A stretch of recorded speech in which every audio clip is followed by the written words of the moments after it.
sa umaga, ngiti ang suot, tatlong sakay bago dumating.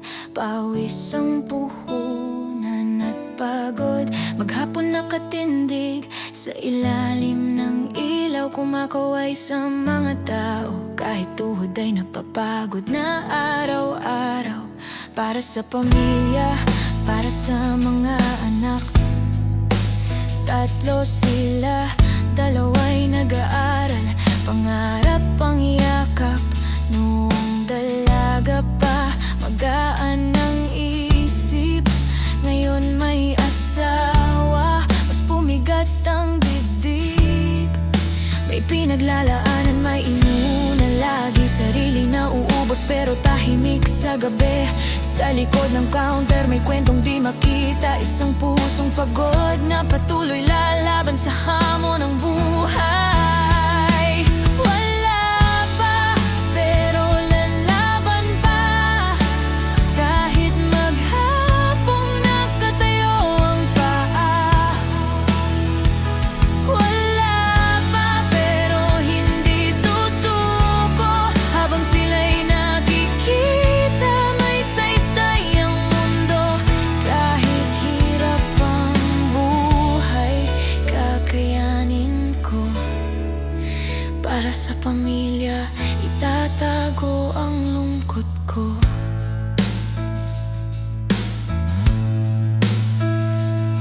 Sa gabi nagluluto kahit antok na ang mata, nagbibihis ng mga bata bago ihiga sa kama. Kinakamusta isa-isa kahit pagod na ang loob, inaalagaan ng lahat kahit siya'y halos maubos.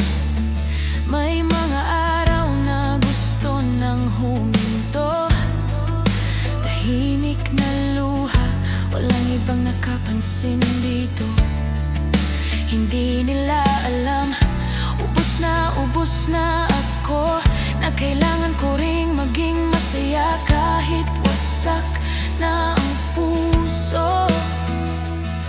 Sa loob may takot at pag-aalinlangan, pero sa labas lakas ang aking pinapakita sa lahat. Laban lang sa buhay kahit nahihirapan, dahil may umaasa sa bawat hakbang. Wala pa pero may pag-asa, habang sila'y nariyan hindi mawawala. Wala pa pero tuloy ang laban, kahit sugatan ang puso, tatayo pa rin ako kailanman. Para sa kaligtasan, papel ng may kapal, sa kanya humuhugot kapag bigat ay hindi na kayanin ng asal. Kahit anong mangyari, pipiling maging positibo, kakayanin ko para sa pamilyang mahal ko. Sa mall man ako tumanda, sa bawat oras hindi nasusukat ang halaga ng taong marunong lumaban ng tapat.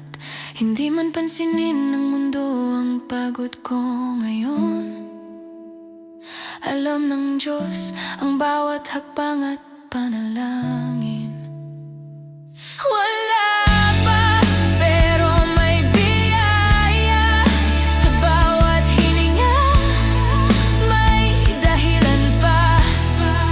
Magpapasalamat kahit mahirap ang buhay, sa lahat ng dumating, masama man o maganda, may saysay. Wala pa pero darating din ang araw ng luha ay magiging ngiti rin.